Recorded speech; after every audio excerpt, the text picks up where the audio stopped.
अथ चतुर्थोऽध्याय। अध्याय 3 में योगेश्वर श्री कृष्ण ने आश्वस्त किया था कि दोष दृष्टि से रहित होकर जो भी मानव श्रद्धा युक्त हो मेरे मत के अनुसार चलेगा वो कर्मों के बंधन से भली प्रकार छूट जाएगा। कर्म बंधन से मुक्ति दिलाने की क्षमता योग, ज्ञान योग या कर्म योग दोनों में है। योग में ही युद्ध संचार निहित है। प्रस्तुत अध्याय में वे बताते हैं कि इस योग का प्रणेता कौन है, इसका क्रमिक विकास कैसे होता है। श्री भगवानुवाच।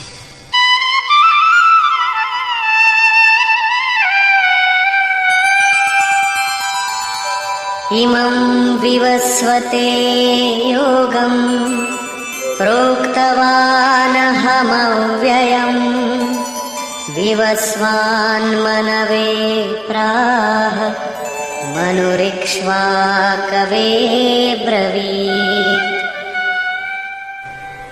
अर्जुन, मैंने इस अविनाशी योग को कल्प के आदि में विवस्वान अर्थात सूर्य के प्रति कहा।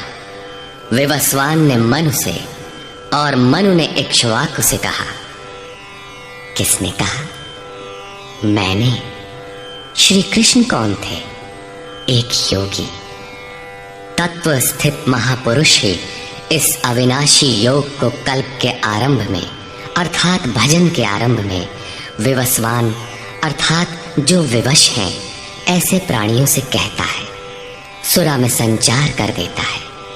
यहाँ सूर्य एक प्रतीक है क्योंकि सुरा में ही वो परम प्रकाश स्वरूप है और वहीं उसके पाने का विधान है। वास्तविक प्रकाशदाता अर्थात सूर्य वहीं है।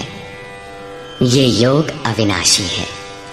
योगेश्वर श्री कृष्ण ने कहा था कि इसमें आरंभ का नाश नहीं होता। इस योग का आरंभ भर कर दें तो ये पूर्णत्व दिलाकर ही शांत होता है। शरीर का कल्प औषधियों द्वारा होता है किंतु आत्मा का भजन से होता है। भजन का आरंभ ही आत्मकल्प का आदि है। ये साधन भजन भी किसी महापुरुष की ही देन है। मोह निशा में अचेत आदिम मानव जिसमें भजन का कोई संस्कार नहीं है, योग के विषय में जिसने कभी सोचा तक नहीं, ऐसा मनुष्य किसी महापुरुष को देखता है तो उनके दर्शन मात्र से, उनकी वाणी से, टूटी फूटी सेवा और सानिध्य से योग के संस्कार उसमें संचारित हो जाते हैं। गोस्वामी तुलसीदास जी इसी को कहते हैं, जे चितिये प्रभु जिन्न प्रभु हेरे ते सब भये परम पद जोगु। योगेश्वर श्री कृष्ण कहते हैं कि ये योग मैंने आरंभ में सूर्य से कहा। चक्षोः सूर्यो अजायत। महापुरुष के दृष्टि निक्षेप मात्र से योग के संस्कार सुरा में प्रसारित हो जाते हैं। स्वयं प्रकाश स्ववश परमेश्वर का निवास सबके हृदय में है। सुरा अर्थात श्वास के निरोध से ही उसकी प्राप्ति का विधान है। सुरा में संस्कारों का सृजन ही सूर्य के प्रति कहना है। समय आने पर यह संस्कार मन में स्फुरित होगा। यही सूर्य का मन से कहना है। मन में स्फुरित होने पर महापुरुष के उस वाक्य के प्रति इच्छा जागृत हो जाएगी। यदि मन में कोई बात है तो उसे पाने की इच्छा अवश्य होगी। यही मनु का इक्ष्वाकु से कहना है। लालसा होगी कि वो नियत कर्म करें जो अविनाशी है, जो कर्म बंधन से मोक्ष दिलाता है। ऐसा है तो किया जाए और आराधना गति पकड़ लेती है। गति पकड़कर ये योग कहाँ पहुंचाता है, इस पर कहते हैं, एवं परंपरा प्राप्तम् इमं राजर्षयो विदुः सकाले नेह महता योगो नष्टः परन्तप। इस प्रकार किसी महापुरुष द्वारा संस्कार रहित पुरुषों की सुरा में, सुरा से मन में, मन से इच्छा में और इच्छा तीव्र होकर क्रियात्मक आचरण में ढलकर ये योग क्रमशः उत्थान करते करते राजर्षि श्रेणी तक पहुंच जाता है। उस अवस्था में जाकर विदित होता है। इस स्तर के साधक में रिद्धियों सिद्धियों का संचार होता है। वो योग इस महत्वपूर्ण काल में इसी लोक अर्थात शरीर में प्रायः नष्ट हो जाता है। इस सीमा रेखा को कैसे पार किया जाए? क्या इस विशेष स्थल पर पहुंचकर सभी नष्ट हो जाते हैं? श्री कृष्ण कहते हैं, नहीं, जो मेरा आश्रित है, मेरा प्रिय भक्त है, अनन्य सखा है, वो नष्ट नहीं होता।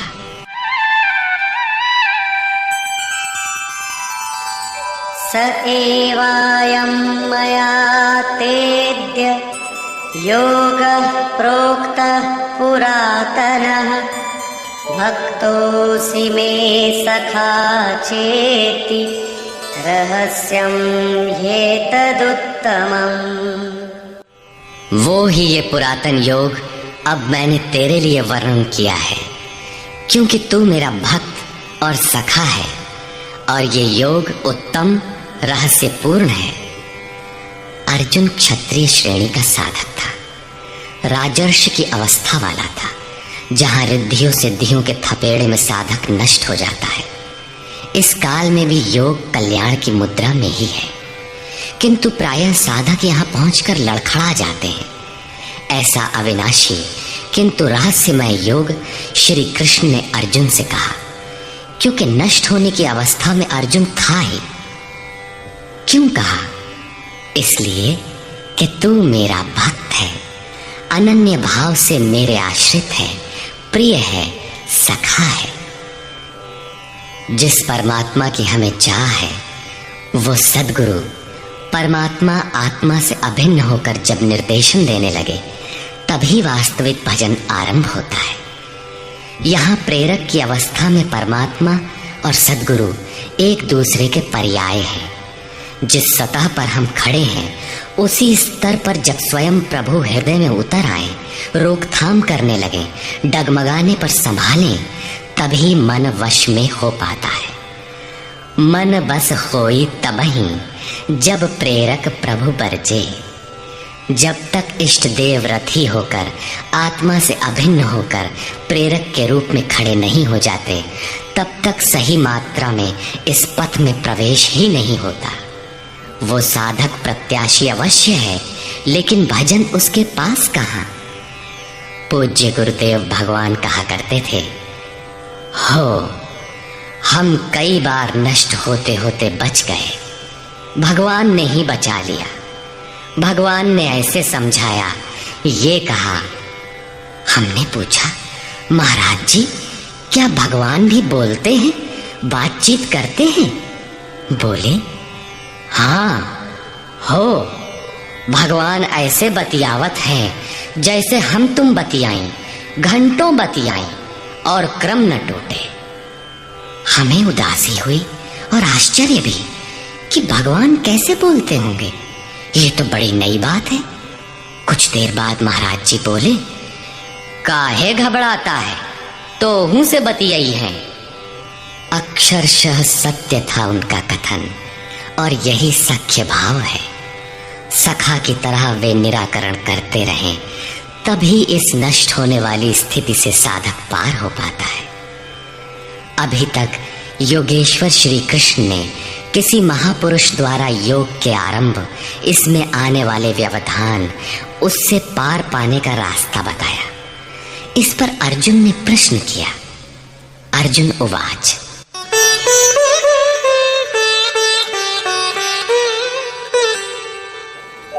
अपरं भवतो जन्म परं जन्म विवस्वतः कथमेतद्विजानीयाम् त्वमादौ प्रोक्तवानिति। भगवान, आपका जन्म तो अपरम अब हुआ है, और मेरे अंदर सुरा का संचार बहुत पुराना है, तो मैं कैसे मान लूं कि इस योग को भजन के आदि में आपने ही कहा था। इस पर योगेश्वर श्री कृष्ण महाराज बोले, श्री भगवान वाच।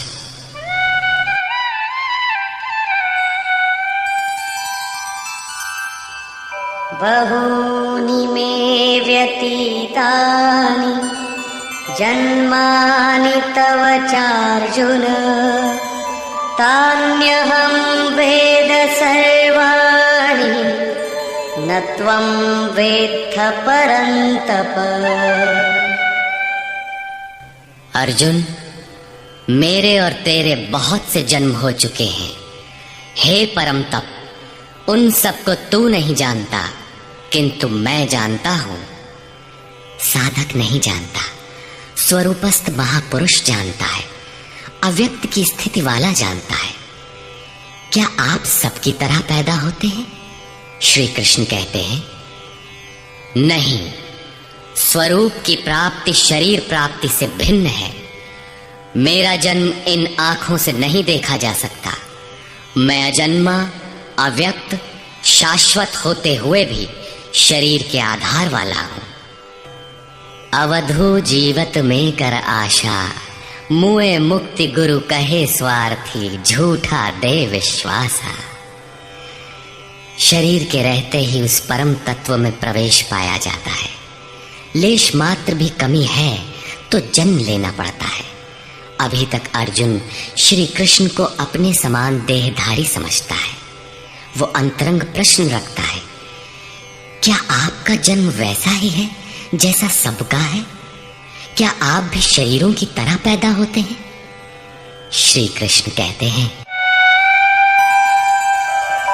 अजोऽपि सन्नव्ययात्मा भूतानामीश्वरोऽपि सन्, प्रकृतिं स्वामधिष्ठाय संभवाम्यात्ममायया। मैं विनाश रहित, पुनः जन्म रहित और समस्त प्राणियों के स्वर में संचारित होने पर भी अपनी प्रकृति को अधीन करके आत्म माया से प्रकट होता हूं। एक माया तो अविद्या है, जो प्रकृति में ही विश्वास दिलाती है, नीच एवं अधम योनियों का कारण बनती है। दूसरी माया है आत्म माया, जो आत्मा में प्रवेश दिलाती है, स्वरूप के जन्म का कारण बनती है। इसी को योग माया भी कहते हैं, जिससे हम विलग हैं। उस शाश्वत स्वरूप से ये जोड़ती है, मिलन कराती है। उस आत्मिक प्रक्रिया द्वारा मैं अपनी त्रिगुणमयी प्रकृति को अधीन करके ही प्रकट होता हूं। प्रायः लोग कहते हैं कि भगवान का अवतार होगा तो दर्शन कर लेंगे। श्री कृष्ण कहते हैं कि ऐसा कुछ नहीं होता कि कोई दूसरा देख सके। स्वरूप का जन्म पिंड रूप में नहीं होता। श्री कृष्ण कहते हैं, योग साधना द्वारा, आत्म माया द्वारा अपनी त्रिगुणमयी प्रकृति को स्ववश करके मैं क्रमशः प्रकट होता हूं। लेकिन किन परिस्थितियों में? यदा यदा हि धर्मस्य ग्लानिर्भवति भारत, अभ्युत्थानमधर्मस्य तदात्मानं सृजाम्यहम्। हे अर्जुन, जब जब परम धर्म परमात्मा के लिए हृदय ग्लानि से भर जाता है, जब अधर्म की वृद्धि से भाविक पार पाते नहीं देखता, तब मैं आत्मा को रचने लगता हूं। जब आपका हृदय अनुराग से पूरित हो जाए, उस शाश्वत धर्म के लिए गदगद गिरा नयन बह नीरा की स्थिति आ जाए, जब प्रयत्न करके भी अनुरागी अधर्म का पार नहीं पाता, ऐसी परिस्थिति में मैं अपने स्वरूप को रचता हूं। अर्थात भगवान का आविर्भाव केवल अनुरागी के लिए है और ये अवतार किसी भाग्यवान साधक के अंतराल में होता है। आप प्रकट होकर करते क्या हैं? परित्राणाय साधूनां विनाशाय च दुष्कृतां धर्म संस्थापनार्थाय संभवामि युगे युगे। अर्जुन, साधूनां परित्राणाय परम साध्य एकमात्र परमात्मा है, जिसे साध लेने पर कुछ भी साधना शेष नहीं रह जाती। उस साध्य में प्रवेश दिलाने वाले विवेक, वैराग्य, शम दम इत्यादि दैवी संपद को निर्विघ्न प्रवाहित करने के लिए तथा दुष्कृताम, जिससे दूषित कार्य रूप लेते हैं, उन काम क्रोध राग द्वेषादि विजातीय प्रवृत्तियों को समूल नष्ट करने के लिए तथा धर्म को भली प्रकार स्थिर करने के लिए मैं युग युग में प्रकट होता हूँ। युग का तात्पर्य सतयुग, त्रेता, द्वापर में नहीं।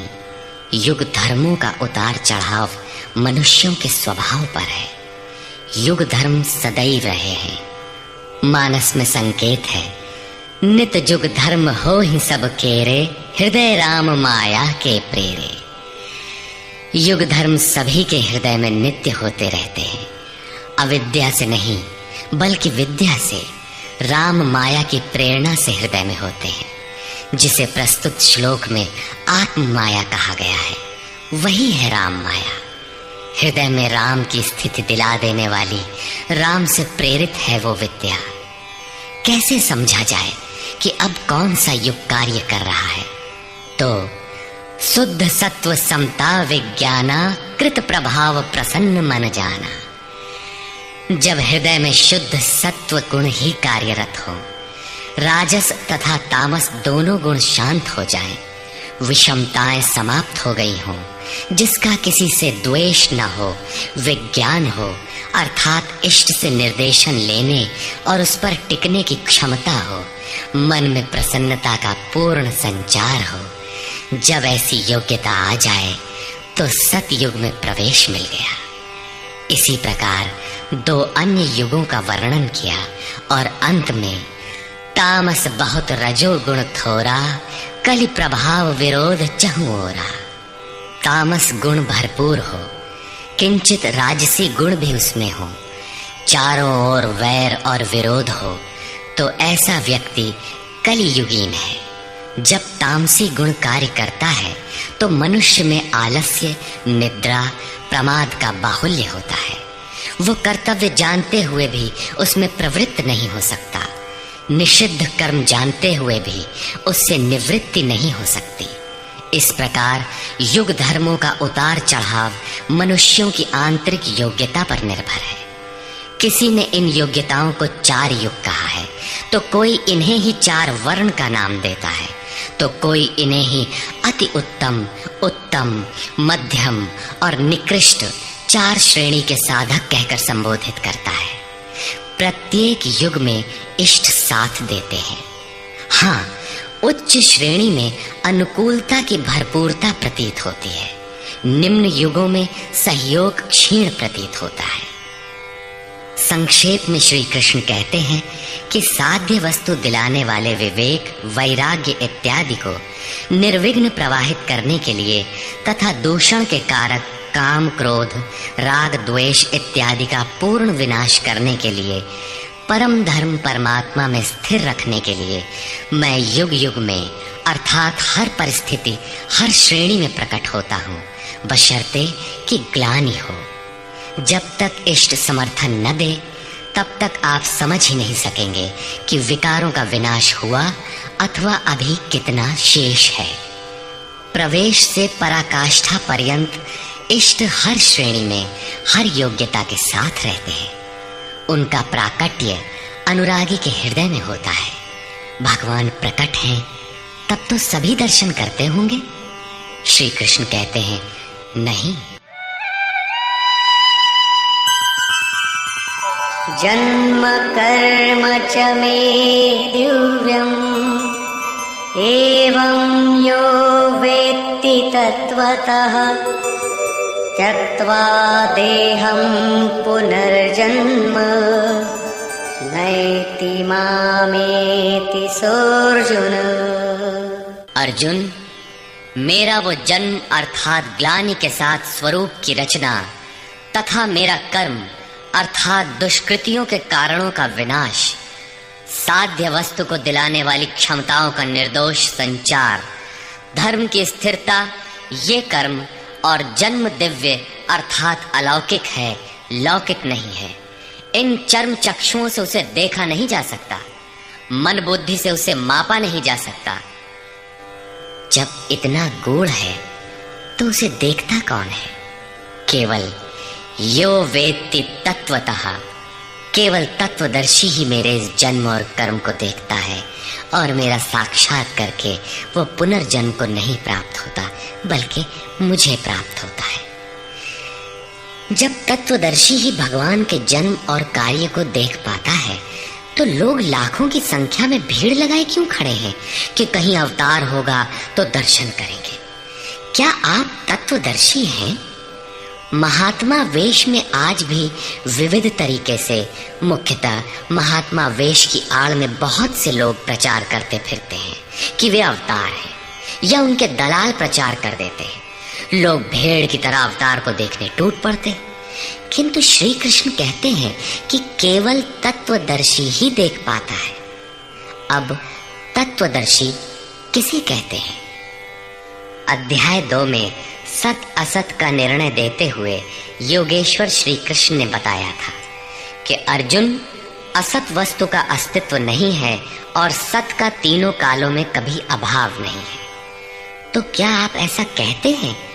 बताया उन्होंने, नहीं, तत्वदर्शियों ने इसे देखा, न किसी भाषाविद ने देखा, न किसी समृद्धशाली ने देखा। यह पुनः बल देते हैं कि मेरा आविर्भाव तो होता है, लेकिन उसे तत्वदर्शी ही देख पाता है।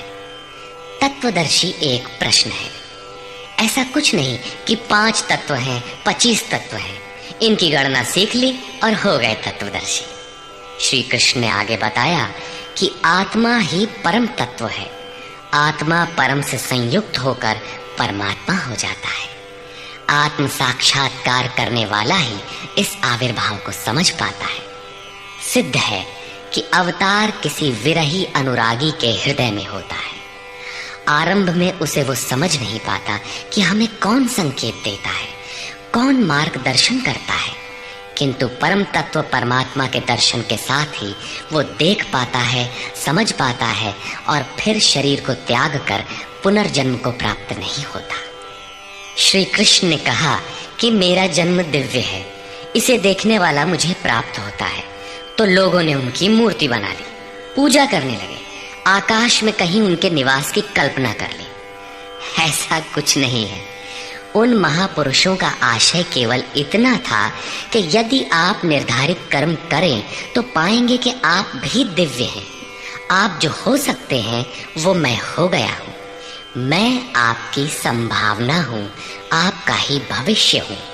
अपने भीतर आप जिस दिन ऐसी पूर्णता पा लेंगे तो आप भी वही होंगे जो श्री कृष्ण है। जो श्री कृष्ण का स्वरूप है वही आपका भी हो सकता है। अवतार कहीं बाहर नहीं होता। हाँ, यदि अनुराग पूरित हृदय हो तो आपके भीतर भी अवतार की अनुभूति संभव है। वे आपको प्रोत्साहित करते हैं कि बहुत से लोग इस मार्ग पर चलकर मेरे स्वरूप को प्राप्त कर चुके हैं। वीतराग भय क्रोधा मन्मया मामुपाश्रिताः बहवो ज्ञान तपसा पूता मद्भावमागता। राग और विराग दोनों से परे वीतराग तथा इसी प्रकार भय अभय, क्रोध अक्रोध दोनों से परे अनन्य भाव से अर्थात अहंकार रहित मेरे शरण हुए बहुत से लोग ज्ञान तप से पवित्र होकर मेरे स्वरूप को प्राप्त हो चुके हैं। अब ऐसा होने लगा हो, ऐसी बात नहीं है। ये विधान सदैव से रहा है। बहुत से पुरुष इसी प्रकार से मेरे स्वरूप को प्राप्त हो चुके हैं। किस प्रकार?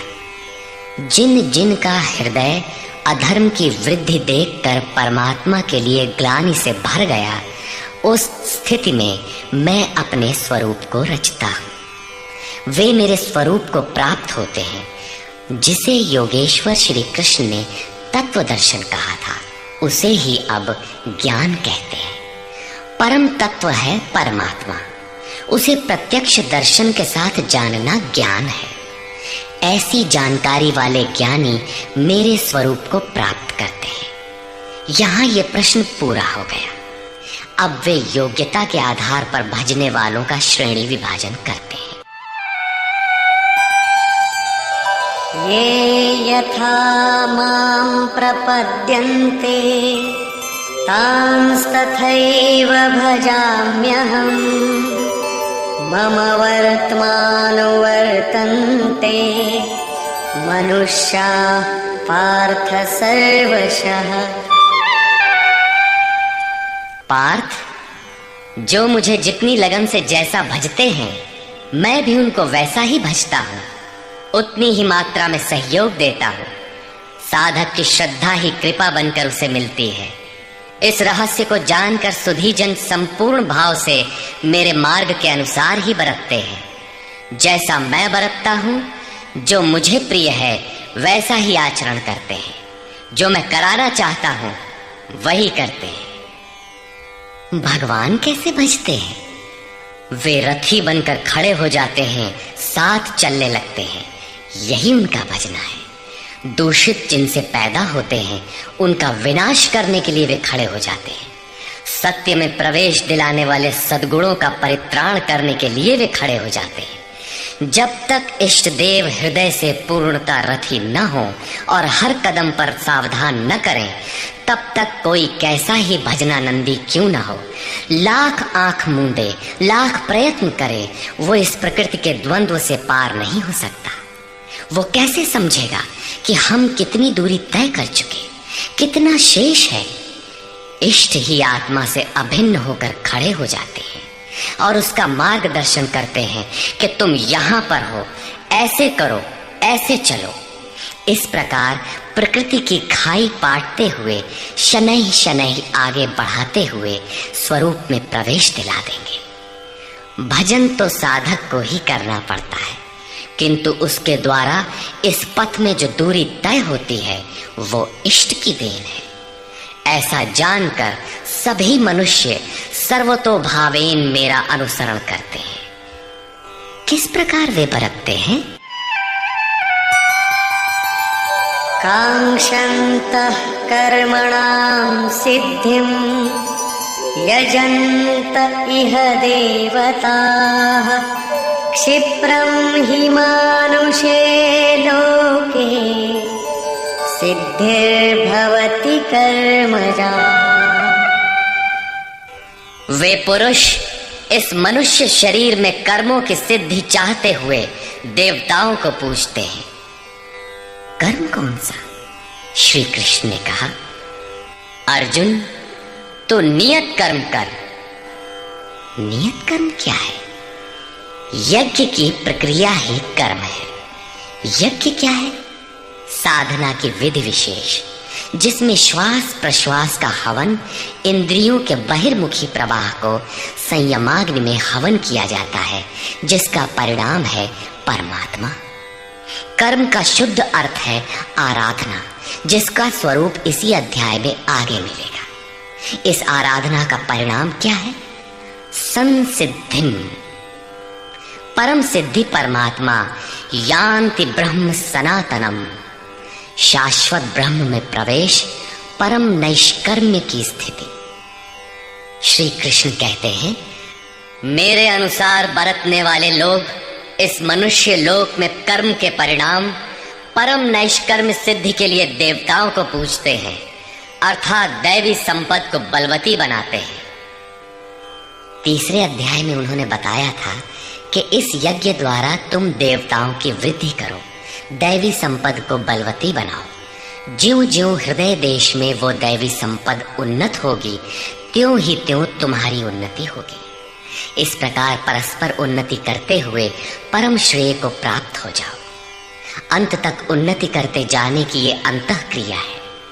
इसी पर बल देते हुए श्री कृष्ण कहते हैं कि मेरे अनुकूल बरतने वाले लोग इस मनुष्य शरीर में कर्मों की सिद्धि चाहते हुए दैवी संपत्ति को बलवती बनाते हैं, जिससे वो नैष्कर्मी सिद्धि शीघ्र ही होती है।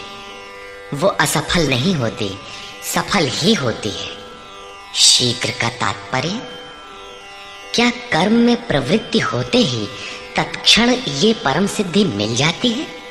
श्री कृष्ण कहते हैं नहीं, इस सोपान पर क्रमशः चढ़ने का विधान है। कोई छलांग लगाकर भावातीत ध्यान जैसा चमत्कार नहीं होता। इस पर देखें। चातुर्वर्ण्यं मया सृष्टं गुणकर्म विभागशः तस्य कर्तारमपि मां विद्य कर्तारमव्ययम्। अर्जुन, चातुर्वर्ण्यम मया सृष्टम, 4 वर्णों की रचना मैंने की। तो क्या मनुष्यों को 4 भागों में बांट दिया? श्री कृष्ण कहते हैं नहीं, गुण कर्म विभागशः, गुणों के माध्यम से कर्म को 4 भागों में बांटा। गुण एक पैमाना है, मापदंड है। तामसी गुण होगा तो आलस्य, निद्रा, प्रमाद, कर्म में न प्रवृत्त होने का स्वभाव, जानते हुए भी अकर्तव्य से निवृत्ति न हो पाने की विवशता रहेगी। ऐसी अवस्था में साधन आरंभ कैसे करें? 2 घंटे आप आराधना में बैठते हैं, इस कर्म के लिए प्रयत्नशील होना चाहते हैं, किंतु 10 मिनट भी अपने पक्ष में नहीं पाते। शरीर अवश्य बैठा है, लेकिन जिस मन को बैठना चाहिए वो हवा से बातें कर रहा है, कुतर्कों का जाल बुन रहा है, तरंग पर तरंग छाई है। तो आप बैठे क्यों हैं? समय क्यों नष्ट करते हैं? उस समय केवल परिचर्यात्मकम कर्म शूद्रस्यापि स्वभावजम, जो महापुरुष अव्यक्त की स्थिति वाले हैं, अविनाशी तत्व में स्थित हैं, उनकी तथा इस पथ पर अग्रसर अपने से उन्नत लोगों की सेवा में लग जाओ। इससे दूषित संस्कार शमन होते जाएंगे, साधना में प्रवेश दिलाने वाले संस्कार सबल होते जाएंगे। क्रमशः तामसी गुण न्यून होने पर राजसी गुणों की प्रधानता तथा सात्विक गुण के स्वल्प संचार के साथ साधक की क्षमता वैश्य श्रेणी की हो जाती है। उस समय वही साधक इंद्रिय संयम, आत्मिक संपत्ति का संग्रह स्वभावतः करने लगेगा। कर्म करते करते उसी साधक में सात्विक गुणों का बाहुल्य हो जाएगा, राजसी गुण कम रह जाएंगे, तामसी गुण शांत रहेंगे। उस समय वही साधक क्षत्रिय श्रेणी में प्रवेश पालेगा। शौर्य, कर्म में प्रवृत्त रहने की क्षमता, पीछे न हटने का स्वभाव, सब भावों पर स्वामी भाव, प्रकृति के तीनों गुणों को काटने की क्षमता उसके स्वभाव में ढल जाएगी। वही कर्म और सूक्ष्म होने पर मात्र सात्विक गुण कार्यरत रह जाने पर मन का शमन, इंद्रियों का दमन, एकाग्रता, सरलता, ध्यान, समाधि, ईश्वरीय निर्देश, आस्तिकता इत्यादि ब्रह्म में प्रवेश दिलाने वाली स्वाभाविक क्षमता के साथ वही साधक ब्राह्मण श्रेणी का कहा जाता है। ये ब्राह्मण श्रेणी के कर्म की निम्नतम सीमा है। जब वही साधक ब्रह्म में स्थित हो जाता है, उस अंतिम सीमा में वो स्वयं में न ब्राह्मण रहता है, न क्षत्रिय, न वैश्य, न शूद्र, किंतु दूसरों के मार्गदर्शन हेतु वही ब्राह्मण है। कर्म एक ही है, नियत कर्म आराधना। अवस्था भेद से इसी कर्म को ऊंची नीची 4 सीढ़ियों में बांटा। किसने बांटा? किसी योगेश्वर ने बांटा, अव्यक्त स्थिति वाले महापुरुष ने बांटा। उसके कर्ता मुझ अविनाशी को अकर्ता ही जान। क्यों?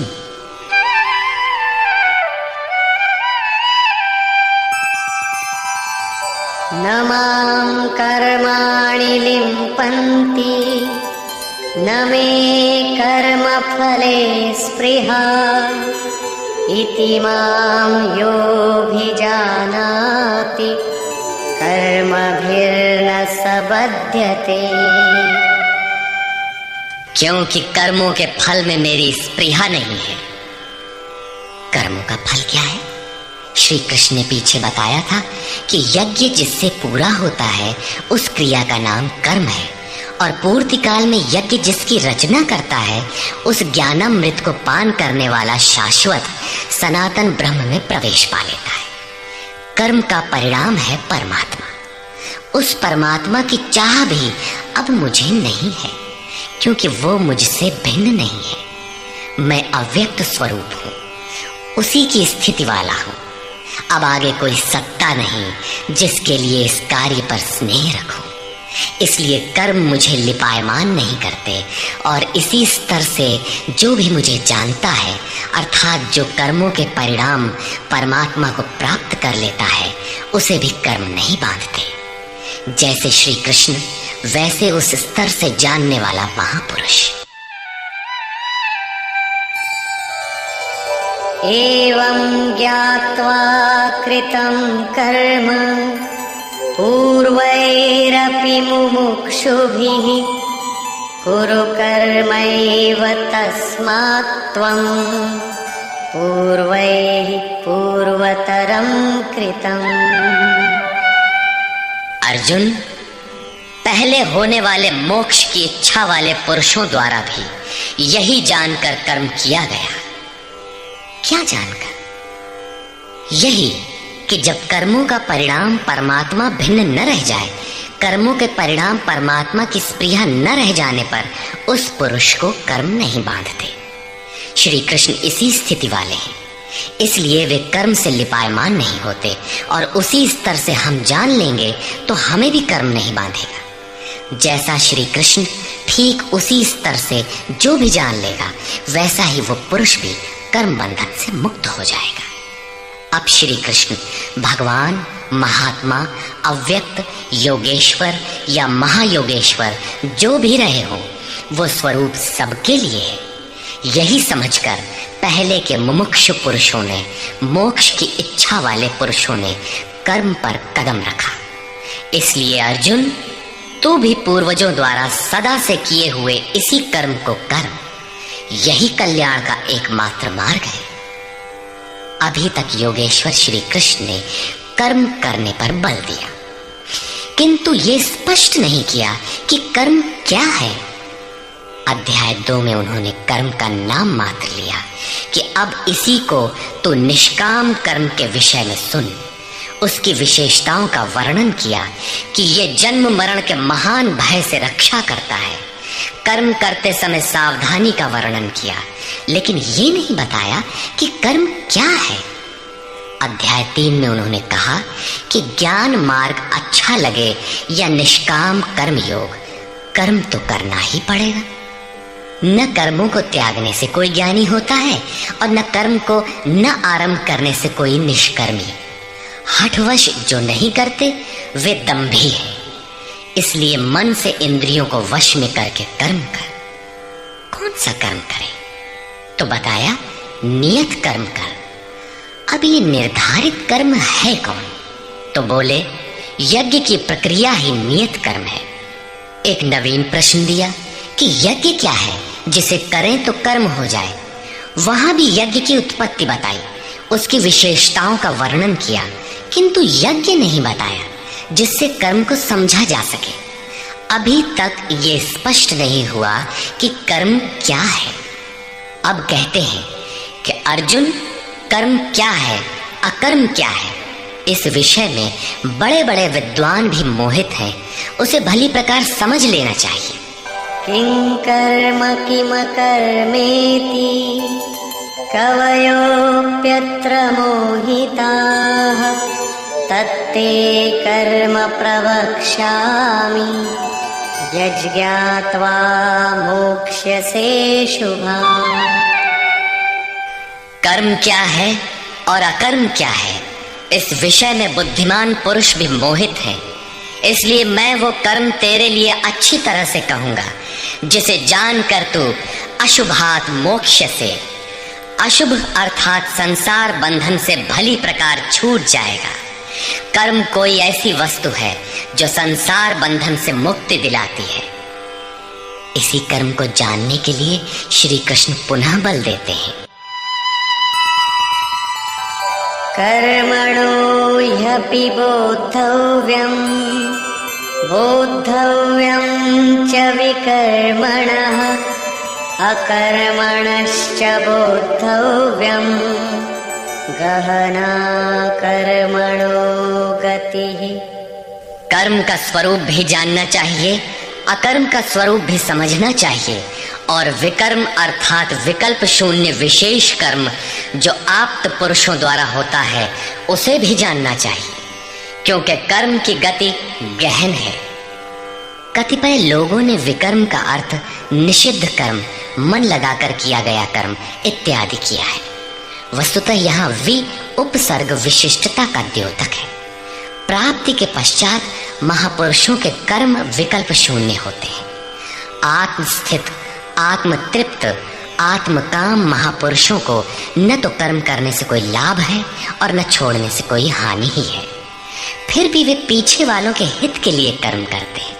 ऐसा कर्म विकल्प शून्य है, विशुद्ध है, और यही कर्म विकर्म कहलाता है। उदाहरणार्थ, गीता में जहां भी किसी कार्य में वि उपसर्ग लगा है उसकी विशेषता का द्योतक है, निष्कृष्टता का नहीं। यथा योग युक्तो विशुद्धात्मा विजितात्मा जितेंद्रियः। अभी आपने विकर्म देखा, रहा कर्म और अकर्म, जिसे अगले श्लोक में समझने का प्रयास करें। यदि यहाँ कर्म अकर्म का विभाजन नहीं समझ सके तो कभी नहीं समझ सकेंगे। कर्मण्यकर्म यः पश्येत् अकर्मणि च कर्म यः स बुद्धिमान् मनुष्येषु स युक्तः कृत्स्न कर्म कृत्। जो पुरुष कर्म में अकर्म देखे, कर्म माने आराधना अर्थात आराधना करे, और ये भी समझे कि करने वाला मैं नहीं हूँ, बल्कि गुणों की अवस्था ही चिंतन में हमें नियुक्त करता है, मैं इष्ट द्वारा संचालित हूँ, ऐसा देखे।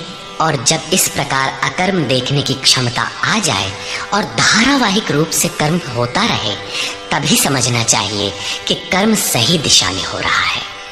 वही पुरुष मनुष्यों में बुद्धिमान है, मनुष्यों में योगी है, योग से युक्त बुद्धि वाला है और संपूर्ण कर्मों का करने वाला है।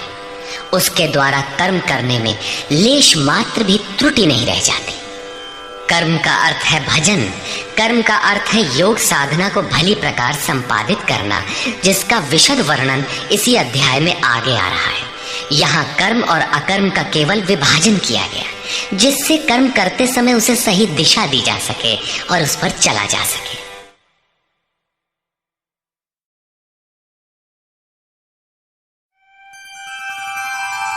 यस्य सर्वे समारम्भाः कामसङ्कल्पवर्जिताः ज्ञानाग्निदग्धकर्माणं तमाहुः पंडितं बुधाः। अर्जुन, यस्य सर्वे समारंभाः, जिस पुरुष के द्वारा संपूर्णता से आरंभ की हुई क्रिया काम संकल्प वर्जिताः क्रमशः उत्थान होते होते इतनी सूक्ष्म हो गई कि वासना और मन के संकल्प विकल्प से ऊपर उठ गई। कामना और संकल्पों का निरोध होना मन की विजेतावस्था है। अतः कर्म कोई ऐसी वस्तु है जो इस मन को कामना और संकल्प विकल्प से ऊपर उठा देता है। उस समय ज्ञानाग्नि दग्ध कर्माणम, अंतिम संकल्प के भी शमन के साथ, जिसे हम नहीं जानते, जिसे जानने के लिए हम इच्छुक थे, उस परमात्मा की प्रत्यक्ष जानकारी हो जाती है।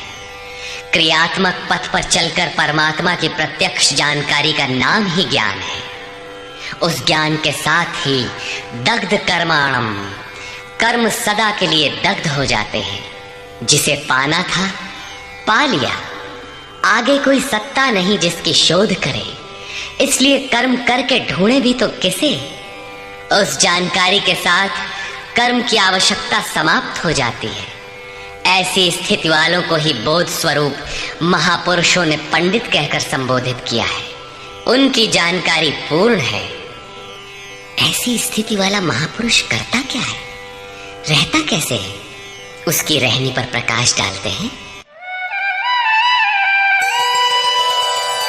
त्यक्त्वा कर्मफलासंगं नित्यतृप्तो निराश्रयः कर्मण्यभिप्रवृत्तोऽपि नैव किंचित् करोति सः। अर्जुन, वह पुरुष सांसारिक आश्रय से रहित होकर नित्य वस्तु परमात्मा में ही तृप्त रहकर कर्मों के फल परमात्मा की आसक्ति को भी त्याग कर कर्म में अच्छी प्रकार बरतता हुआ भी कुछ नहीं करता। निराशीर्यत चित्तात्मा त्यक्त सर्व परिग्रहः शारीरं केवलं कर्म कुर्वन्नाप्नोति किल्बिषम्। जिसने अंतःकरण और शरीर को जीत लिया है, भोगों की संपूर्ण सामग्री जिसने त्याग दी है, ऐसे आशा रहित पुरुष का शरीर केवल कर्म करता दिखाई भर पड़ता है। वस्तुतः वो करता धरता कुछ नहीं, इसलिए पाप को प्राप्त नहीं होता। वो पूर्णत्व को प्राप्त है, इसलिए आवागमन को प्राप्त नहीं होता।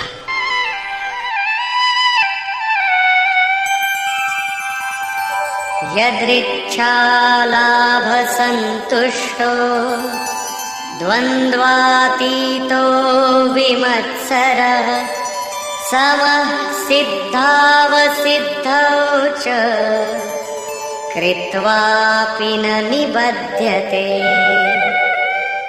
अपने आप जो कुछ भी प्राप्त हो उसी में संतुष्ट रहने वाला, सुख दुख राग द्वेष और हर्ष शोकादि द्वंद्वों से परे, विमत्सरः ईर्ष्या रहित तथा सिद्धि और असिद्धि में समभाव वाला पुरुष कर्मों को करके भी नहीं बंधता। सिद्धि अर्थात जिसे पाना था वो अब भिन्न नहीं है और वो कभी विलग भी नहीं होगा, इसलिए असिद्धि का भी भय नहीं है। इस प्रकार सिद्धि और असिद्धि में समभाव वाला पुरुष कर्म करके भी नहीं बंधता। कौन सा कर्म वो करता है? वही नियत कर्म, यज्ञ की प्रक्रिया। इसी को दोहराते हुए कहते हैं,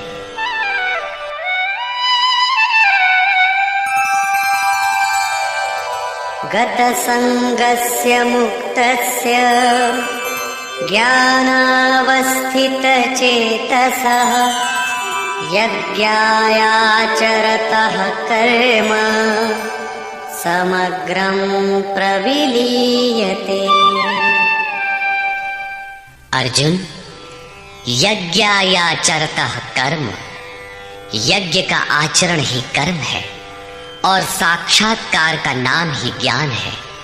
इस यज्ञ का आचरण करके साक्षात्कार के साथ ज्ञान में स्थित संग दोष और आसक्ति से रहित मुक्त पुरुष के संपूर्ण कर्म भली प्रकार विलीन हो जाते हैं।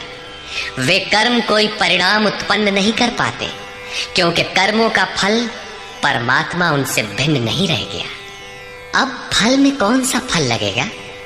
इसलिए उन मुक्त पुरुषों को अपने लिए कर्म करने की आवश्यकता समाप्त हो जाती है।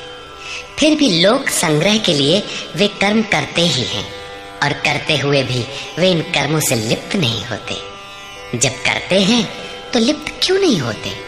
इस पर कहते हैं, ब्रह्मार्पणं ब्रह्महविः ब्रह्माग्नौ ब्रह्मणाहुतं ब्रह्मैव तेन गन्तव्यं ब्रह्म कर्म समाधिना। ऐसे मुक्त पुरुष का समर्पण ब्रह्म है, हवि ब्रह्म है, अग्नि भी ब्रह्म ही है। अर्थात ब्रह्म रूप अग्नि में ब्रह्म रूपी कर्ता द्वारा जो हवन किया जाता है वो भी ब्रह्म है। ब्रह्म कर्म समाधिना, जिसके कर्म ब्रह्म का स्पर्श करके समाधिस्थ हो चुके हैं, उसमें विलय हो चुके हैं, ऐसे महापुरुष के लिए जो प्राप्त होने योग्य है वो भी ब्रह्म ही है। वो कर्ता धर्ता कुछ नहीं, केवल लोक संग्रह के लिए कर्म में बरतता है। ये तो प्राप्ति वाले महापुरुष के लक्षण हैं, किंतु कर्म में प्रवेश लेने वाले प्रारंभिक साधक कौन सा यज्ञ करते हैं? अब यहाँ उसी यज्ञ को स्पष्ट करते हैं।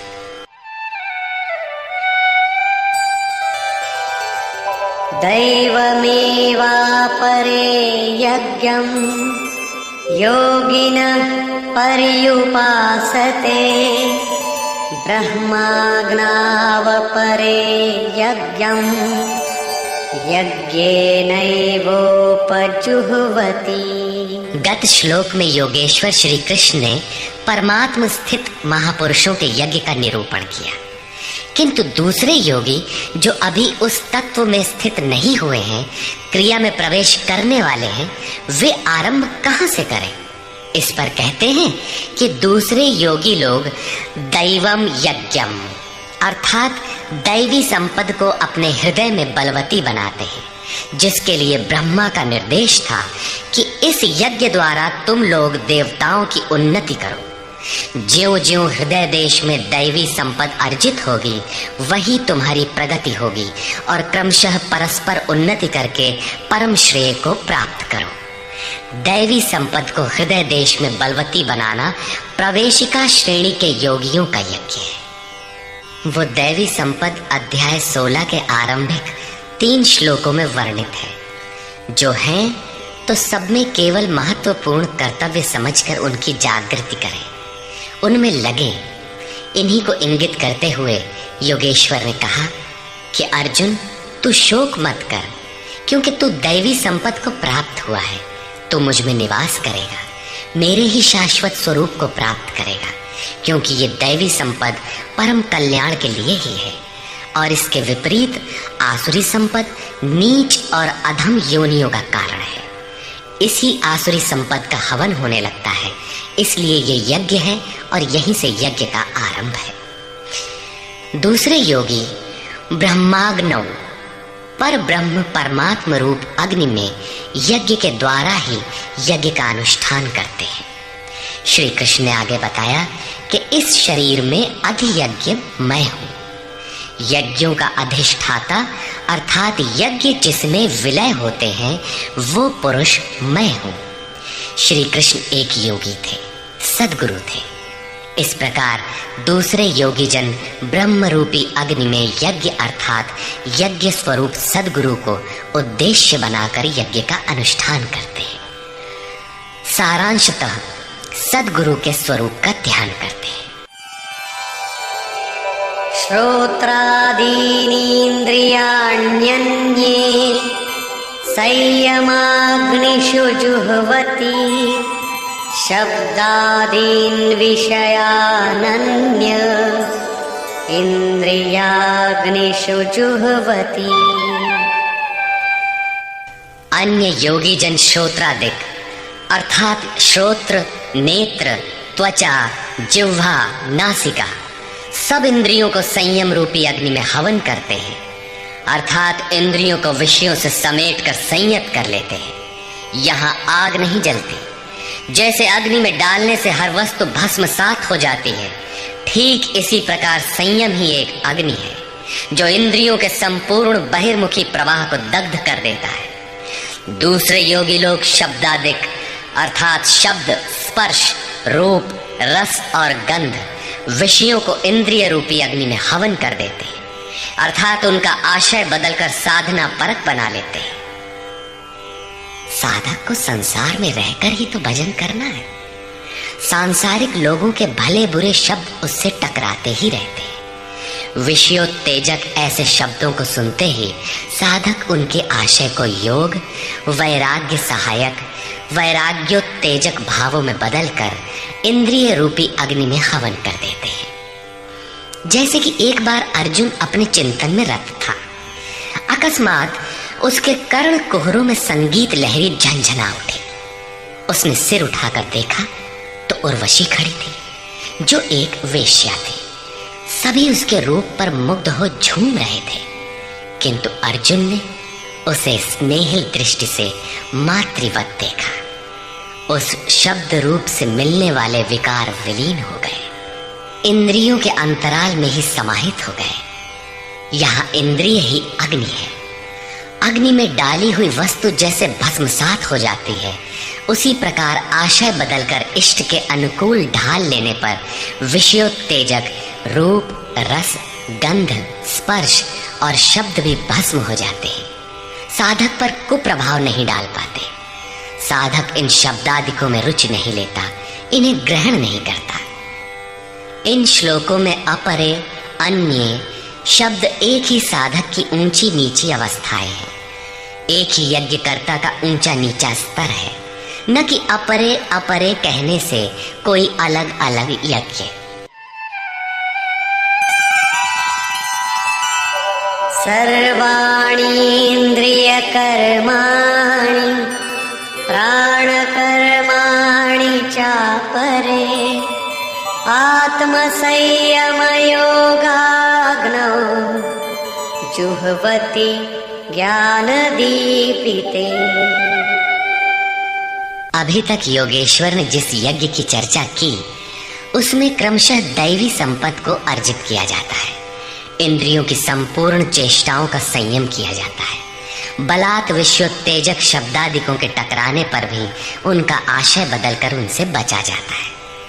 इससे उन्नत अवस्था होने पर दूसरे योगी जन संपूर्ण इंद्रियों की चेष्टाओं तथा प्राण के व्यापार को साक्षात्कार सहित ज्ञान से प्रकाशित परमात्म स्थिति रूपी योगाग्नि में हवन करते हैं। जब संयम की पकड़ आत्मा के साथ तद्रूप हो जाती है, प्राण और इंद्रियों का व्यापार भी शांत हो जाता है, उस समय विषयों को उद्दीप्त करने वाली और इष्ट में प्रवृत्ति दिलाने वाली दोनों धाराएं आत्मसात हो जाती हैं। परमात्मा में स्थिति मिल जाती है, यज्ञ का परिणाम निकल आता है। ये है यज्ञ की पराकाष्ठा। जिस परमात्मा को पाना था उसी में स्थिति आ गई तो शेष क्या रहा। पुनः योगेश्वर श्री कृष्ण यज्ञ को भली प्रकार समझाते हैं।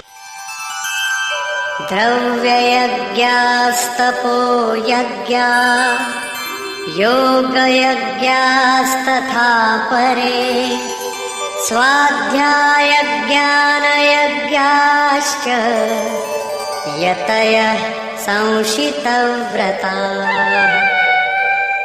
अनेक लोग द्रव्य यज्ञ करते हैं, अर्थात आत्मपथ में महापुरुषों की सेवा में पत्र पुष्प अर्पण करते हैं। वे समर्पण के साथ महापुरुषों की सेवा में द्रव्य लगाते हैं। श्री कृष्ण आगे कहते हैं कि भक्ति भाव से पत्र पुष्प फल जल जो कुछ भी मुझे देता है उसे मैं खाता हूँ और उसका परम कल्याण सृजन करने वाला होता हूँ। ये भी यज्ञ ही है। हर आत्मा की सेवा करना, भूले हुए को आत्म पथ पर लाना द्रव्य यज्ञ है, क्योंकि प्राकृतिक संस्कारों को जलाने में समर्थ हैं। इसी प्रकार कई पुरुष तपोयज्ञ स्वधर्म पालन में इंद्रियों को तपाते हैं, अर्थात स्वभाव से उत्पन्न क्षमता के अनुसार यज्ञ की निम्न और उन्नत अवस्थाओं के बीच तपते हैं। इसी पथ की अल्पज्ञता में पहली श्रेणी का साधक शूद्र परिचर्या द्वारा, वैश्य दैवी संपद के संग्रह द्वारा, क्षत्रिय काम क्रोधादि के उन्मूलन द्वारा और ब्राह्मण ब्रह्म में प्रवेश की योग्यता के स्तर से इंद्रियों को तपाता है। सबको एक जैसा परिश्रम करना पड़ता है। वास्तव में यज्ञ एक ही है, अवस्था के अनुसार ऊंची नीची श्रेणियां गुजरती जाती है। पूज्य महाराज जी कहते थे, मन सहित इंद्रियों और शरीर को लक्ष्य के अनुरूप तपाना ही तप कहलाता है। ये लक्ष्य से दूर भागेंगे, इन्हें समेट कर उधर ही लगाओ। अनेक पुरुष योग यज्ञ का आचरण करते हैं। प्रकृति में भटकती हुई आत्मा का प्रकृति से परे परमात्मा से मिलन का नाम योग है। योग की परिभाषा अध्याय 6/23 में दृष्टव्य है। सामान्यतः दो वस्तुओं का मिलन योग कहलाता है। कागज से कलम मिल गया, थाली और मेज मिल गए तो क्या योग हो गया? नहीं, ये तो पंचभूतों से निर्मित पदार्थ है। एक ही है, दो कहाँ? दो प्रकृति और पुरुष हैं। प्रकृति में स्थित आत्मा अपने ही शाश्वत रूप परमात्मा में प्रवेश पा जाता है तो प्रकृति पुरुष में विलीन हो जाती है। यही योग है। अतः अनेक पुरुष इस मिलन में सहायक शम, दम इत्यादि नियमों का भली प्रकार आचरण करते हैं। योग यज्ञ करने वाले तथा अहिंसादि तीक्ष्ण व्रतों से युक्त यत्नशील पुरुष स्वाध्याय ज्ञान यज्ञाश्च स्वयं का अध्ययन, स्वरूप का अध्ययन करने वाले ज्ञान यज्ञ के करता है। यहाँ योग के अंगों अर्थात यम, नियम, आसन, प्राणायाम, प्रत्याहार, धारणा, ध्यान और समाधि, इनको अहिंसादि तीक्ष्ण व्रतों से निर्दिष्ट किया गया है। अनेक लोग स्वाध्याय करते हैं। पुस्तक पढ़ना तो स्वाध्याय का आरंभिक स्तर मात्र है। विशुद्ध स्वाध्याय है स्वयं का अध्ययन, जिससे स्वस्वरूप की उपलब्धि होती है, जिसका परिणाम है ज्ञान अर्थात साक्षात्कार। यज्ञ का अगला चरण बताते हैं। अपाने जुह्वति प्राणं, प्राणे पानं तथा परे, प्राणापान गतिरुद्ध्वा प्राणायाम परायणा। बहुत से योगी अपान वायु में प्राण वायु का हवन करते हैं और उसी प्रकार प्राण वायु में अपान वायु का हवन करते हैं। इससे सूक्ष्म अवस्था हो जाने पर अन्य योगी जन प्राण और अपान दोनों की गति रोककर प्राणायाम के परायण हो जाते हैं। जिसे श्री कृष्ण प्राण अपान कहते हैं उसी को महात्मा बुद्ध अनापान कहते हैं। इसी को उन्होंने श्वास प्रश्वास भी कहा है। प्राण वो श्वास है जिसे आप भीतर खींचते हैं और अपान वो श्वास है जिसे आप बाहर छोड़ते हैं। योगियों की अनुभूति है कि आप श्वास के साथ बाह्य वायुमंडल के संकल्प भी ग्रहण करते हैं और प्रश्वास में इसी प्रकार आंतरिक भले बुरे चिंतन की लहर फेंकते रहते हैं। बाह्य किसी संकल्प का ग्रहण न करना प्राण का हवन है तथा भीतर संकल्पों को न उठने देना अपान का हवन है। न भीतर से किसी संकल्प का स्फुरण हो और न ही बाह्य दुनिया में चलने वाले चिंतन अंदर क्षोभ उत्पन्न कर पाए। इस प्रकार प्राण और अपान दोनों की गति सम हो जाने पर प्राणों का याम अर्थात निरोध हो जाता है। यही प्राणायाम है। ये मन की विजितावस्था है। प्राणों का रुकना और मन का रुकना एक ही बात है। प्रत्येक महापुरुष ने इस प्रकरण को लिया है। वेदों में इसका उल्लेख है। चत्वारि वाक पारमिता पदानि। इसी को पूज्य महाराज जी कहा करते थे। हो, एक ही नाम को 4 श्रेणियों से जपा जाता है। बैखरी, मध्यमा, पश्यंती और परा। बैखरी उसे कहते हैं जो व्यक्त हो जाए। नाम का इस प्रकार उच्चारण हो कि आप सुने और बाहर कोई बैठा हो तो उसे भी सुनाई पड़े। मध्यमा अर्थात मध्यम स्वर में जप, जिसे केवल आप ही सुने, बगल में बैठा हुआ व्यक्ति भी उस उच्चारण को सुन न सके। ये उच्चारण कंठ से होता है। धीरे धीरे नाम की धुन बन जाती है, डोर लग जाती है। साधना और सूक्ष्म हो जाने पर पश्यंती अर्थात नाम देखने की अवस्था आ जाती है। फिर नाम को जपा नहीं जाता, यही नाम श्वास में ढल जाता है। मन को दृष्टा बनाकर खड़ा कर दें। देखते बढ़ रहे कि सांस कहती क्या है, सांस आती है कब, बाहर निकलती है कब, कहती है क्या। महापुरुषों का कहना है कि ये सांस नाम के सिवाय और कुछ कहती ही नहीं। साधक नाम का जप नहीं करता, केवल उससे उठने वाली धुन को सुनता है। सांस को देखता भर है, इसलिए इसे पश्यंती कहते हैं। पश्यंती में मन को दृष्टा के रूप में खड़ा करना पड़ता है, किंतु साधन और उन्नत हो जाने पर सुनना भी नहीं पड़ता। एक बार सुरत लगा भर दे, स्वतः सुनाई देगा।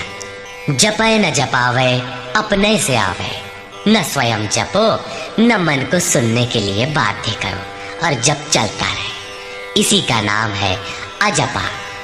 ऐसा नहीं कि जप प्रारंभ ही न करे और आ गई अजपा। यदि किसी ने जप नहीं प्रारंभ किया तो अजपा नाम की कोई वस्तु भी उसके पास नहीं होगी। अजपा का अर्थ है हम न जपे किंतु जाप हमारा साथ न छोड़े। एक बार सूरत का कांटा लगा भर दें तो जप प्रवाहित हो जाए और अनवरत चलता रहे। इस स्वाभाविक जप का नाम है अजपा और यही है परावाणी का जप। ये प्रकृति से परे तत्व परमात्मा में प्रवेश दिलाती है। इसके आगे वाणी में कोई परिवर्तन नहीं है। परम का दिग्दर्शन करा के उसी में विलीन हो जाती है, इसलिए इसे परा कहते हैं। मन श्वास के साथ जुड़ा है। जब श्वास पर दृष्टि है, श्वास में नाम ढल चुका है।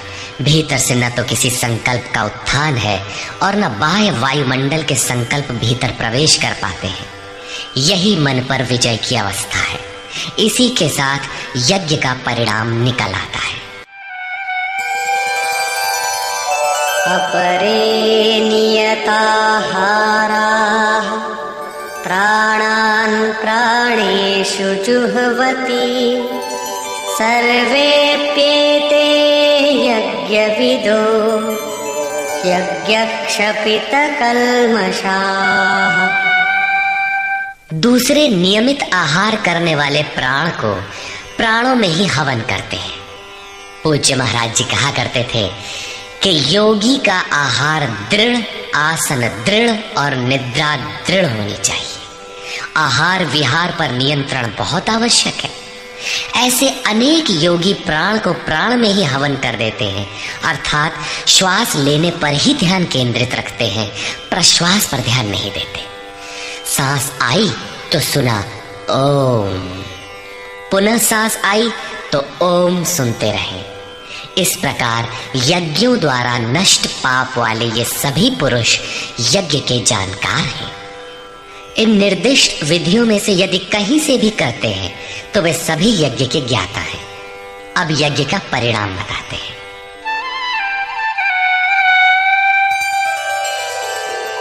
यज्ञशिष्टामृतभुजो यान्ति ब्रह्म सनातनम् नायं लोकोऽस्त्ययज्ञस्य कुतोऽन्यः कुरु सत्तम। कुरुश्रेष्ठ अर्जुन, यज्ञ शिष्टामृत भुज, यज्ञ जिसकी सृष्टि करता है, जिसे अवशेष छोड़ता है, वो है अमृत। उसकी प्रत्यक्ष जानकारी ज्ञान है। उस ज्ञानामृत को भोगने अर्थात प्राप्त करने वाले योगी जन यान्ति ब्रह्म सनातनम, शाश्वत सनातन पर ब्रह्म को प्राप्त होते हैं। यज्ञ कोई ऐसी वस्तु है जो पूर्ण होते ही सनातन पर ब्रह्म में प्रवेश दिला देती है। यज्ञ न करें तो आपत्ति क्या है?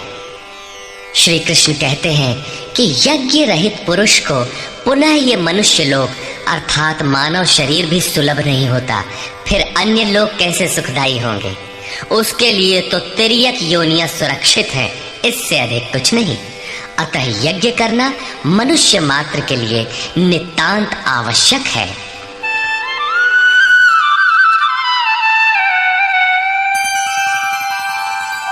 एवं बहुविधा यज्ञा वितता ब्रह्मणो मुखे कर्मजान् विद्धितान् सर्वान् एवं ज्ञात्वा विमोक्ष्यसे। इस प्रकार उपर्युक्त बहुत प्रकार के यज्ञ वेद की वाणी में कहे गए हैं, ब्रह्म के मुख से विस्तारित है। प्राप्ति के पश्चात महापुरुषों के शरीर को परब्रह्म धारण कर लेता है। ब्रह्म से अभिन्न अवस्था वाले उन महात्माओं की बुद्धि मात्र यंत्र होती है, उनके द्वारा वो ब्रह्म ही बोलता है। उसकी वाणी में इन यज्ञों का विस्तार किया गया है। इन सब यज्ञों को तू कर्म जान विद्धि, कर्म से उत्पन्न हुआ जान। यही पहले भी कहे आए हैं, यज्ञः कर्म समुद्भवः। उन्हें इस प्रकार क्रियात्मक चलकर जान लेने पर, जैसा अभी बताया था, यज्ञ करके जिनका पाप नष्ट हो चुका हो वही यज्ञ के यथार्थ ज्ञाता है। अतः अर्जुन, तू विमोक्ष से संसार बंधन से पूर्णतः छूट जाएगा।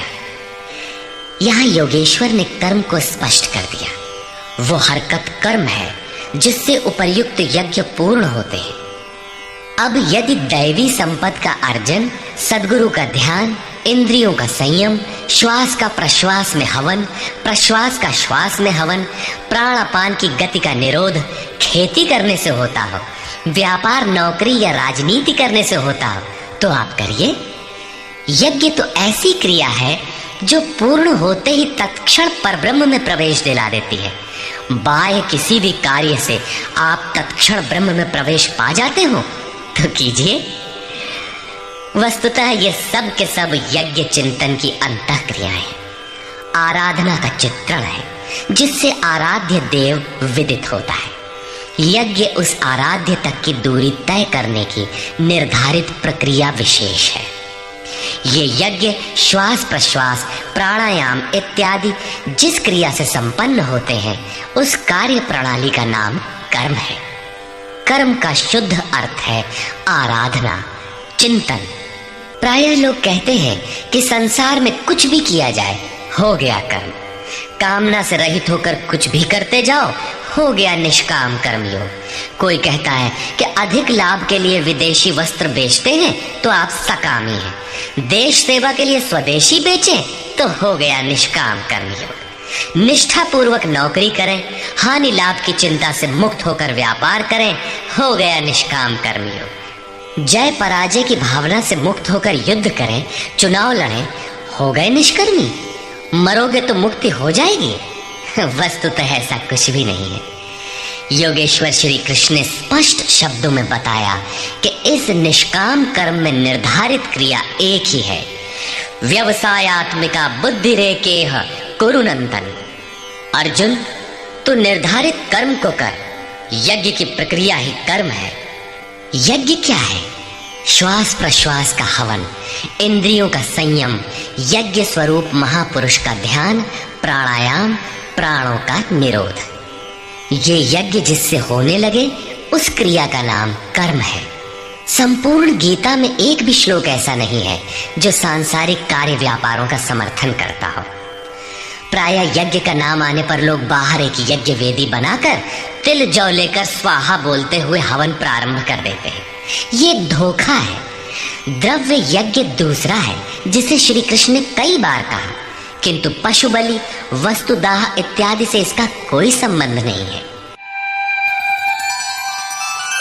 श्रेयान् द्रव्यमयाद् यज्ञात् ज्ञानयज्ञः परन्तप सर्वं कर्माखिलं पार्थ ज्ञाने परिसमाप्यते। अर्जुन, सांसारिक द्रव्यों से सिद्ध होने वाले यज्ञ की अपेक्षा ज्ञान यज्ञ, जिसका परिणाम ज्ञान अर्थात साक्षात्कार है, यज्ञ जिसकी सृष्टि करता है, उस अमृत तत्व की जानकारी का नाम ज्ञान है। ऐसा यज्ञ श्रेयस्कर है, परम कल्याणकारी है। हे पार्थ, संपूर्ण कर्म ज्ञान में शेष हो जाते हैं, परिसमाप्यते, भली प्रकार समाहित हो जाते हैं। ज्ञान यज्ञ की पराकाष्ठा है। उसके पश्चात कर्म किए जाने से न कोई लाभ है और न छोड़ देने से उस महापुरुष की कोई क्षति ही होती है। इस प्रकार भौतिक द्रव्यों से होने वाले यज्ञ भी यज्ञ है, किंतु उस यज्ञ की तुलना में जिसका परिणाम साक्षात्कार है, उस ज्ञान यज्ञ की अपेक्षा अत्यंत अल्प है। आप करोड़ का हवन करें, सैकड़ों यज्ञ वेदी बना लें, सतपथ पर द्रव्य लगावें, साधु संत महापुरुषों की सेवा में द्रव्य लगावें, किंतु इस ज्ञान यज्ञ की अपेक्षा अल्प है। वस्तुतः यज्ञ श्वास प्रश्वास का है, इंद्रियों के संयम का है, मन के निरोध का है, जैसा श्री कृष्ण अभी बता आए। इस यज्ञ को प्राप्त कहाँ किया जाए, उसकी विधि कहाँ से सीखे? यथा तद्विद्धि प्रणिपातेन परिप्रश्नेन सेवया उपदेक्षन्ति ते ज्ञानम् ज्ञानिनस्तत्त्वदर्शिनः। इसलिए अर्जुन, तू तत्वदर्शी महापुरुष के पास जाकर भली प्रकार प्रणत होकर अर्थात दंडवत प्रणाम करके अहंकार त्याग कर शरण होकर भली प्रकार सेवा करके निष्कपट भाव से प्रश्न करके तो उस ज्ञान को जान। वे तत्व को जानने वाले ज्ञानी जन तेरे लिए उस ज्ञान का उपदेश करेंगे, साधना पथ पर चलाएंगे। समर्पित भाव से सेवा करने के उपरांत ही इस ज्ञान को सीखने की क्षमता आती है। तत्वदर्शी महापुरुष परम तत्व परमात्मा का प्रत्यक्ष दिग्दर्शन करने वाले हैं। वे यज्ञ की विधि विशेष के ज्ञाता है और वही आपको भी सिखाएंगे। यदि अन्य यज्ञ होता तो ज्ञानी तत्वदर्शी की क्या आवश्यकता थी? स्वयं भगवान के सामने ही तो अर्जुन खड़ा था। भगवान उसे तत्वदर्शी के पास क्यों भेजते हैं? वस्तुतः श्री कृष्ण एक योगी थे। उनका आशय है कि आज तो अनुरागी अर्जुन मेरे समक्ष उपस्थित है, भविष्य में अनुरागियों को कहीं भ्रम न हो जाए कि श्री कृष्ण तो चले गए, अब किसकी शरण जाए। इसलिए उन्होंने स्पष्ट किया कि तत्वदर्शी के पास जाओ, वे ज्ञानी जन तुझे उपदेश देंगे और यज्ञात्वा न पुनर्मोहम् एवं यास्यसि पाण्डव येन भूतान्यशेषेण द्रक्ष्यस्यात्मन्यथो मयि। उस ज्ञान को उनके द्वारा समझकर तू इस प्रकार फिर कभी मोह को प्राप्त नहीं होगा। उनसे दी गई जानकारी के द्वारा उस पर चलते हुए तू अपनी आत्मा के अंतर्गत संपूर्ण भूतों को देखेगा, अर्थात सभी प्राणियों में इसी आत्मा का प्रसार देखेगा। जब सर्वत्र एक ही आत्मा के प्रसार को देखने की क्षमता आ जाएगी, उसके पश्चात तू मुझ में प्रवेश करेगा। अतः उस परमात्मा को पाने का साधन तत्व स्थित महापुरुष के द्वारा है। ज्ञान के संबंध में, धर्म और शाश्वत सत्य के संबंध में श्री कृष्ण के अनुसार किसी तत्वदर्शी से ही पूछने का विधान है।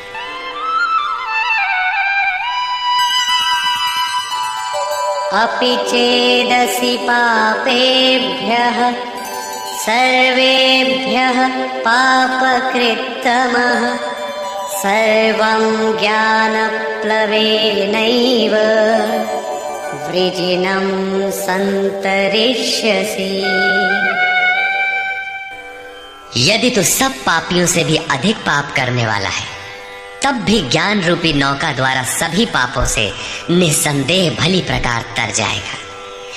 इसका आशय आप ये न लगा लें कि अधिक से अधिक पाप करके कभी भी तर जाएंगे। श्री कृष्ण का आशय मात्र यही है कि कहीं आप भ्रम में न रहे कि हम तो बड़े पापी हैं, हमसे पार नहीं लगेगा। ऐसी कोई गुंजाइश न निकाल लें। इसलिए श्री कृष्ण प्रोत्साहन और आश्वासन देते हैं कि सब पापियों के पापों के समूह से भी अधिक पाप करने वाला हो, फिर भी तत्वदर्शियों से प्राप्त ज्ञान रूपी नौका द्वारा तो निस्संदेह संपूर्ण पापों को अच्छी प्रकार पार कर जाएगा। किस प्रकार?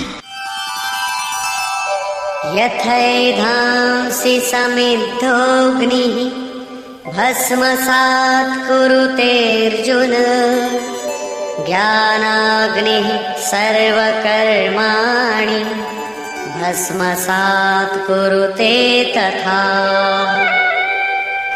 अर्जुन, जिस प्रकार प्रज्वलित अग्नि ईंधन को भस्म कर देता है, ठीक उसी प्रकार ज्ञान रूपी अग्नि संपूर्ण कर्मों को भस्म कर देता है।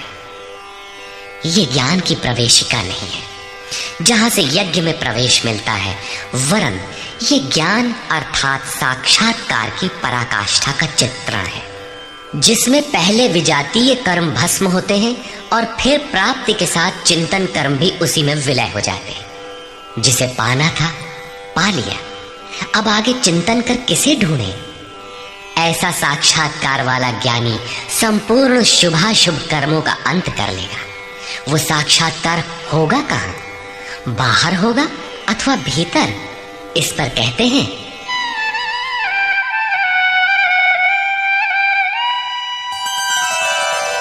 नहि ज्ञानेन सदृशं पवित्रमिह विद्यते तत्स्वयं योग संसिद्धः कालेनात्मनि विन्दति। इस संसार में ज्ञान के समान पवित्र करने वाला निसंदेह कुछ भी नहीं है। उस ज्ञान अर्थात साक्षात्कार को तू स्वयं, दूसरा नहीं, योग की परिपक्व अवस्था में, आरंभ में नहीं, अपनी आत्मा के अंतर्गत हृदय देश में ही अनुभव करेगा, बाहर नहीं। इस ज्ञान के लिए कौन सी योग्यताएं अपेक्षित है? योगेश्वर के ही शब्दों में, श्रद्धावान् लभते ज्ञानं तत्परः संयतेन्द्रियः ज्ञानं लब्ध्वा परां शान्तिम् अचिरेणाधिगच्छति।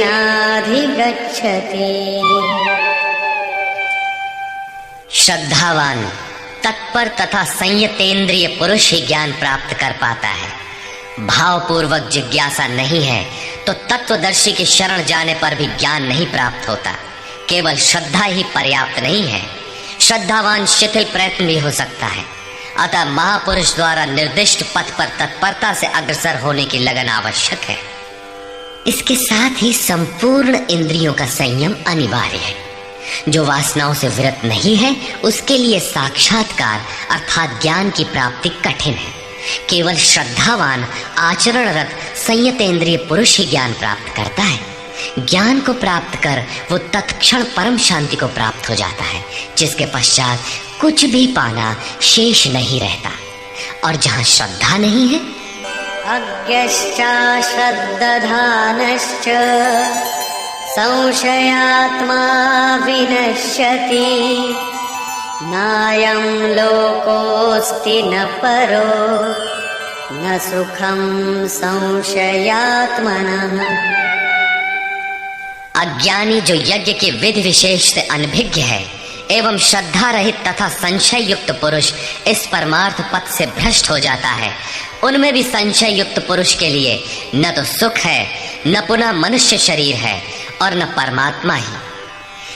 अतः तत्वदर्शी महापुरुष के पास जाकर इस पथ के संशयों का निवारण कर लेना चाहिए, अन्यथा वे वस्तु का परिचय कभी नहीं पाएंगे।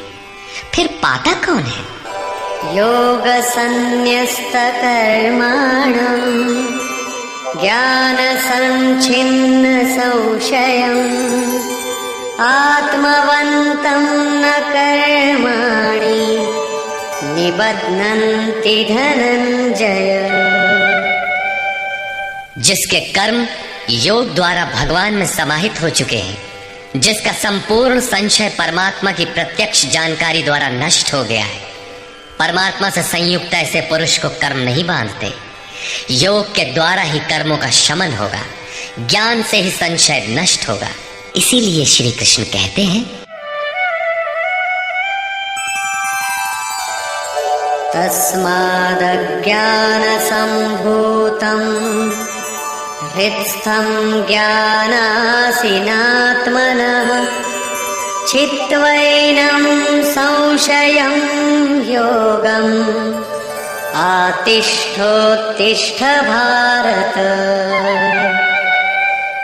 इसलिए भरतवंशी अर्जुन, तू योग में स्थित हो और अज्ञान से उत्पन्न हुए हृदय में स्थित अपने संशय को ज्ञान रूपी तलवार से काट युद्ध के लिए खड़ा हो। जब साक्षात्कार में बाधक संशय शत्रु मन के भीतर है तो बाहर कोई किसी से क्यों लड़ेगा? वस्तुतः जब आप चिंतन पथ पर अग्रसर होते हैं तब संशय से उत्पन्न बाह्य प्रवृत्तियां बाधा के रूप में स्वाभाविक है। ये शत्रु के रूप में भयंकर आक्रमण करती हैं। संयम के साथ यज्ञ की विधि विशेष का आचरण करते हुए इन विकारों का पार पाना ही युद्ध है, जिसका परिणाम परम शांति है। यही अंतिम विजय है, जिसके पीछे हार नहीं है। निष्कर्ष। इस अध्याय के आरंभ में योगेश्वर श्री कृष्ण ने कहा कि इस योग को आरंभ में मैंने सूर्य के प्रति कहा, सूर्य ने मनु से और मनु ने इक्ष्वाकु के प्रति कहा और उनसे राजर्षियों ने जाना। मैंने अथवा अव्यक्त स्थिति वाले ने कहा। महापुरुष भी अव्यक्त स्वरूप वाला ही है, शरीर तो उसके रहने का मकान मात्र है। ऐसे महापुरुष की वाणी में परमात्मा ही प्रवाहित होता है। ऐसे किसी महापुरुष से योग सूर्य द्वारा संचारित होता है। उस परम प्रकाश रूप का प्रसार सुरा के अंतराल में होता है, इसलिए सूर्य के प्रति कहा। श्वास में संचारित होकर वे संस्कार रूप में आ गए। सुरा में संचित रहने पर, समय आने पर वही मन में संकल्प बनकर आ जाता है।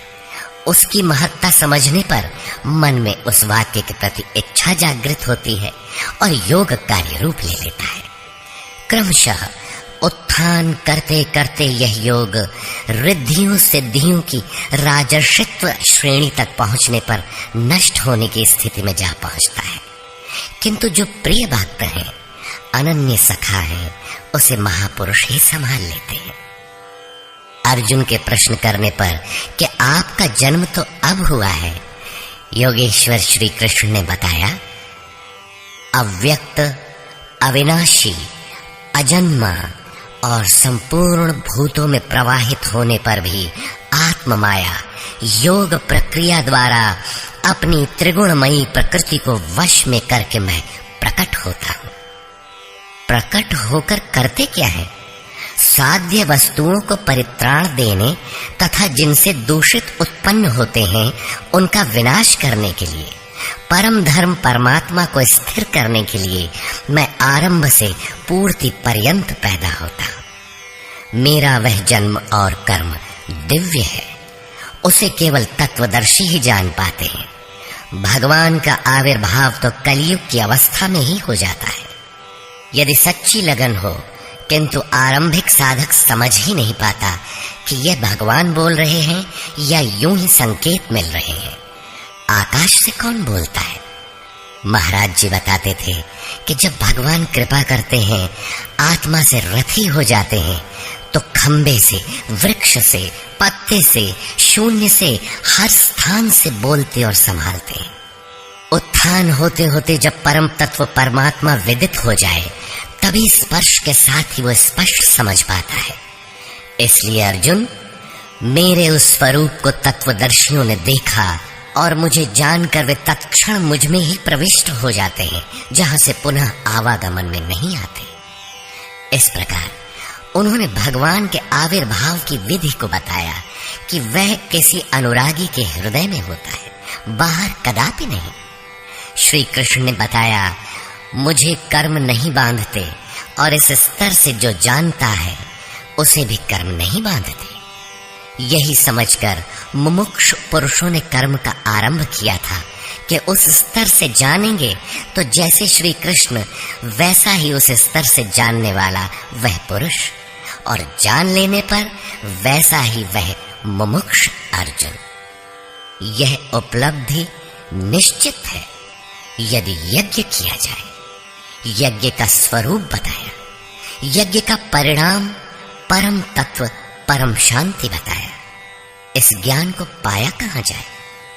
इस पर किसी तत्वदर्शी के पास जाने और उन्हें विधियों से पेश आने को कहा, जिससे वे महापुरुष अनुकूल हो जाए। योगेश्वर ने स्पष्ट किया कि वह ज्ञान तो स्वयं आचरण करके पाएगा, दूसरे के आचरण से तुझे नहीं मिलेगा। वह भी योग की सिद्धि के काल में प्राप्त होगा, प्रारंभ में नहीं।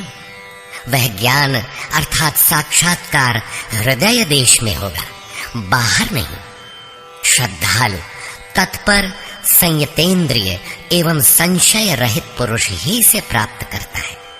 अतः हृदय में स्थित अपने संशय को वैराग्य की तलवार से काट। यह हृदय देश की लड़ाई है। बाह्य युद्ध से गीतोक्त युद्ध का कोई प्रयोजन नहीं है।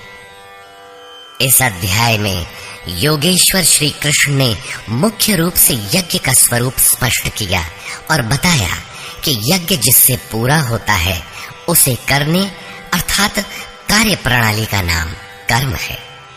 कर्म को भली प्रकार इसी अध्याय में स्पष्ट किया। अतः ओम तत्सदिति श्रीमद् भगवद गीता सूपनिषत्सु ब्रह्म विद्यायाम योग शास्त्रे श्री कृष्ण अर्जुन संवादे यज्ञ कर्म स्पष्टीकरण नाम चतुर्थो अध्यायः।